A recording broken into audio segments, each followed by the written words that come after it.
नमस्कार, times of Swaraj में आप सबों का स्वागत है और मैं हूं संतोष सिंह।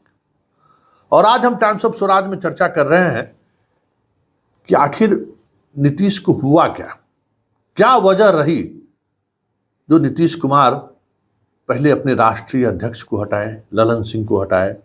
उस वक्त भी ये खबर आई कि ये सब कुछ बीजेपी के दबाव में कर रहे हैं, बीजेपी के साथ जाने के लिए ये सब चीज़ें बुन रहे हैं। कहा यह गया कि ये आरजेडी से करीबी का रिश्ता हुआ इसलिए ललन सिंह को हटाए। भाई आरजेडी के साथ सरकार में थे, आरजेडी के साथ इंडिया गठबंधन में थे, आज आरजेडी के साथ मजबूती से बिहार में काम कर रहे थे, तो ललन सिंह लालू के करीब हो गए तो इसमें गुनाह क्या है भाई? वो मीडिएटर के रूप में काम कर ही रहे थे ललन सिंह, इसकी जिम्मेवारी तो आप ही ने दी थी। उस वक्त भी ये तर्क समझ से परे लग रहा था कि आखिर वजह क्या हुआ कि नीतीश राष्ट्रीय अध्यक्ष को हटा दिए। अभी तक स्पष्ट नहीं है क्यों हटाए। इसी तरीके से इस गठबंधन को क्यों छोड़े, इसको लेकर अभी भी एक से एक जानकार, मीडिया डिबेट आप देख नहीं रहेंगे, एक से एक जानकार लोगों से पूछिए कि भाई क्या वजह रही होगी। अभी थोड़ी देर पहले नीरज ने क्या कहा कि टीचर में बहाली जो हुई 2 लाख, इसमें चाह रहे होंगे कि पैसा पूरा कमा ले, मौका नहीं मिला इसलिए ये। अरे भाई मौका नहीं मिला तो कोई समर्थन आरजेडी थोड़ी वापस लिया है, आरजेडी तो समर्थन वापस लिया नहीं है। अभी केसी त्यागी कह रहे हैं कि ये स्थिति के लिए कांग्रेस जिम्मेवार है। मतलब क्या कांग्रेस आपको कन्वेनर घोषित नहीं किया, कांग्रेस आपको प्रधानमंत्री का उम्मीदवार घोषित नहीं किया, यही कहना चाह रहे हैं ना?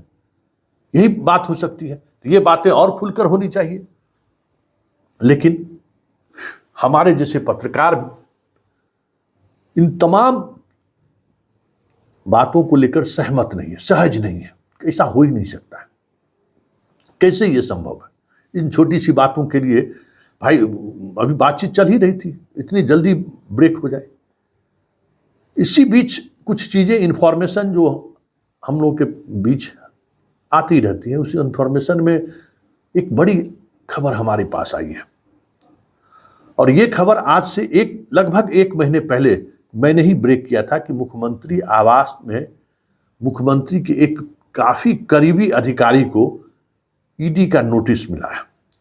हालांकि उस अधिकारी से मैंने भी बात की, इस अधिकारी से यहाँ के एक प्रतिष्ठित चैनल के एडिटर ने भी बात की, बहुत सारे लोगों ने बात की, लेकिन वो डिनाई करते रहे। इसलिए खबर मैंने बड़ी सावधानी से चलाई थी। जिस इंफॉर्मेशन सिस्टम के माध्यम, जिस इन्फॉर्मर ने मुझे ये जानकारी दी थी, आज अभी थोड़ी देर पहले उनका फोन आया कि संतोष जी खेला हो गया ना। हमके मतलब समझे नहीं, कहे कि भाई नीतीश जी पाला बदल लिए ना। हम कहे हाँ पाला बदल लिए। तो आपको हमने कुछ इन्फॉर्मेशन दिया था उनके एक चहेते अधिकारी को लेकर। अचानक मेरा ध्यान गया, हम कहे हाँ आपने तो इन्फॉर्मेशन दिया था, बस वही वजह है और कोई वजह नहीं है। तो जब से सरकारें बनी हैं जरा उसको टटोल लीजिए कि कैसे घेराबंदी और ईडी और सीबीआई के माध्यम से नीतीश की हो रही थी। और वही कारण है और कोई कारण नहीं, कोई पॉलिटिकल कारण नहीं है। आप क्राइम रिपोर्टिंग करते रहे हैं, आप जरा इस नजरिए से देखिए। फिर क्या था, पन्ना उलटना शुरू कर दिए कि भाई सरकार कब बनी। अगर गौर करिएगा तो सरकार बनी 10 अगस्त 2022 को। जैसे ही सरकार बनी, आप सरकार शपथ लिया है, जिस दिन उसका विश्वास मत हासिल होने की बात आ रही थी कि विश्वास मत हासिल होगा, ठीक उसी दिन दूसरे दिन आरजेडी के बड़े नेता, या यूं कहे कि लालू के चहेते, जो आपको सुनील सिंह हो गए सहित 4 आदमी को, मतलब 24 अगस्त को, मतलब 22 अगस्त को, 10 अगस्त को सरकार बनती है, 24 अगस्त को बहुमत साबित करने की बात हो रही है इधर विधानसभा में, और उसी दिन लालू यादव के 4 करीबियों के बीच आरजेडी सांसद अशफाक अरीम, फयाज अहमद, एमएलसी सुनील सिंह, पूर्व एमएलसी सुबोध राय के घर ईडी का छापा हुआ था। हालांकि ये चीजें हुई और चली गई, लेकिन कुछ न कुछ चीजें हैं, ये बातें छनकर आनी उसी समय शुरू हो गई। इसी बीच 17 अक्टूबर 2022 को ही गब्बू सिंह, जो ललन सिंह के काफी करीबी माने जाते हैं, उसके पटना, कलकत्ता, दिल्ली, बेंगलुरु के ठिकाने पर छापेमारी हुई और अंत में ईडी का प्रवेश हुआ। और ईडी के प्रवेश के बाद ये खबर आई कि 100 करोड़ से अधिक का बेनामी संपत्ति गब्बू सिंह के यहाँ से बरामद हुआ। और गब्बू सिंह का मतलब ललन सिंह, ललन सिंह का मतलब अब सरकार समझ सकते हैं। तो ये सारी चीजें हो रही थी। ये बस देखिए छापामारी कब हुई। उसके बाद 17 अक्टूबर को फिर सीबीआई की टीम के साथ आयकर विभाग भी गब्बू सिंह के यहाँ छापामारी करता है। गब्बू सिंह के यहाँ फिर खबरें आने लगी कि काफी अननोन संपत्ति के बारे में पता चला है। गब्बू सिंह से पूछताछ किसी भी समय गिरफ्तारी हो सकती है, ईडी कार्रवाई कर सकती है। लगभग 100 करोड़ का जो है अवैध संपत्ति इन्होंने अर्जित किया। मतलब सब कुछ खबरें आती रही और ये सब खबर चल ही रही थी। ये जब चल रहा है, याद होगा 23 जून, याद करिए, ध्यान दीजिए कि 23 जून को यहाँ पर विपक्षी एकता को लेकर मतलब बैठक होने वाली थी पटना में 23 जून को। और ठीक उसी दिन सुबह में विजय सिंह के जो साले कारू सिंह हैं उनके यहाँ छापेमारी होती है, याद करिए। और पूरे ताम झाम के एक सप्ताह तक उनके तमाम जितने भी जगह पर उनका ठिकाना था सारी जगह पे छापेमारी हुई। कहा गया कि करोड़ों का ऐसे एसेट मिले हैं जो बेनामी है। कैसे एसेट मिला, कुछ भी नहीं है। और कारू सिंह विजय चौधरी के अपने साले हुए। मतलब समझिए, ये संयोग नहीं है, ये बड़ा प्रयोग है। और उसी प्रयोग का ये परिणति है। ये अब बातें सामने आनी शुरू हो गई है। अब आगे चलिए, यही नहीं सर, याद होगा एक बालू कारोबारी आरा वाला जो जदयू का बड़ा फिनांसर है, ललन सिंह के भी करीबी है, विजय चौधरी के भी करीबी माने जाते हैं। याद है किसके, हम राधाचरण सेठ की हम बात कर रहे हैं। राधाचरण सेठ की गिरफ्तारी, अभी भी वो जेल में है, जदयू के विधान पार्षद। उसके पास से डायरी मिला था, रेड डायरी, जिसमें कई नेताओं का नाम था। खूब काफी चर्चाएं हुई थी, याद है ना।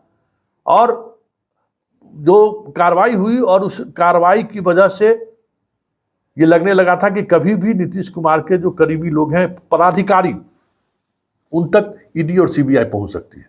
क्योंकि देखिए बिहार में 2 ही खेला हो रहा है, शराब अरे तो बालू। तो शराब तो सरकारी कोई प्रोसेस तो है नहीं, लेकिन बालू का प्रोसेस है।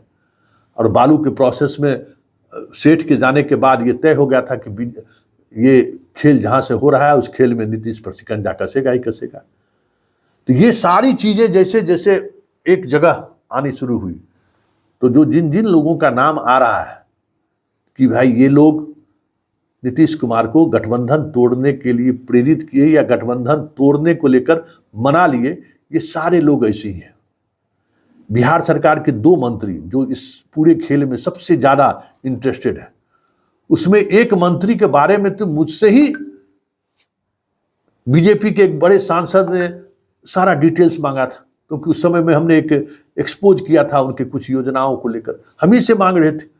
और इतना ज्यादा वो व्यग्र थे कि वो हमारे यहां पहुंच गए, नाम लेना वाजिब नहीं होगा। इस स्तर पर काम चल रही थी। और एक मंत्री के परिवार पर तो पहले से ही सीबीआई का केस था। हाई कोर्ट और सुप्रीम कोर्ट में मामला उनके खिलाफ चला गया। वो मामला तो चल ही रहा था, बैंक से जुड़ा हुआ मामला।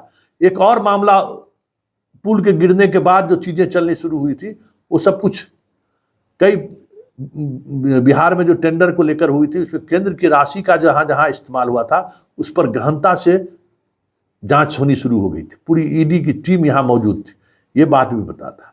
तो ये सब कुछ जो आप देख रहे हैं, ये सारी चीजें ईडी और सीबीआई के माध्यम से अंजाम तक पहुंचाया गया है। ये बातें अब मीडिया के सामने ही नहीं, पब्लिक डोमेन में भी आने लगी है कि इन तमाम छापामारी का रिजल्ट क्या हुआ।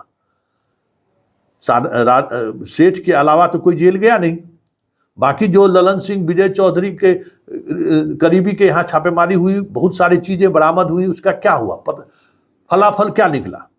इसी तरीके की बहुत सारी चीजें ऐसी जानकारी मिली कि सीएम के सबसे करीबी अधिकारी पर भी हाथ पहुंच गया था। और सीएम जिस मानसिक स्थिति दौर से गुजर रहे हैं, ऐसे में ये सारे लोग उनको ये समझाने में कामयाब रहे कि अगर इस गठबंधन में बने रहे तो हम सब लोग जेल जा सकते हैं। स्वाभाविक तौर पर नीतीश कुमार जेल से बहुत डरता है, सब कह देते हैं, केस मुकदमा से वो बहुत डरते हैं। तो ये बातें अब छन कर आ रही है और हमें लगता है कि जो चीज़ें हम आप तक पहुंचाने की कोशिश की है कि किस तरीके से सरकार बदलने के बाद 4-4 बार जदयू के सबसे करीबी नेताओं के यहाँ छापामारी हुई, पूछताछ हुआ, वो प्रोसेस चल ही रहा था। ये सब बातें ऐसी हैं जो कहीं न कहीं इंगित करता है कि इस खेला के पीछे भी ईडी और सीबीआई की बड़ी भूमिका है।